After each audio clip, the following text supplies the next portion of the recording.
রাজধানীর পাম্পগুলোতে বর্তমানে স্বাভাবিক চিত্র নেই আগের সেই তীব্র জ্বালানি সংকটের চাপ ও কর্মব্যস্ততা। সকালে ঢাকার বিভিন্ন ফিলিং স্টেশনে অলস সময় পার করতে দেখা যায় পাম্প কর্মীদের। নেই কোনো জ্বালানি সংকট, সব ধরনের জ্বালানি পর্যাপ্ত পরিমাণে সরবরাহ করা হচ্ছে বলে জানালেন তারা।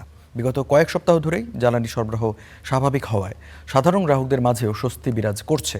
সাপ্তাহিক ছুটির দিনের সেই স্বাভাবিক গতি যেন ফিরে এসেছে। আগের মতো দীর্ঘ সারিতে দাঁড়িয়ে আর অপেক্ষার প্রহরও গুনতে হচ্ছে না। এদিকে ফুয়েল পাস থাকায় জ্বালানির অতিরিক্ত চাপ থেকেও মুক্ত হয়েছেন অনেকে। নির্দিষ্ট পরিমাণের বাইরে কাউকেই জ্বালানি সরবরাহ করা হচ্ছে না বলে দাবি ফিলিং স্টেশনের কর্মকর্তাদের।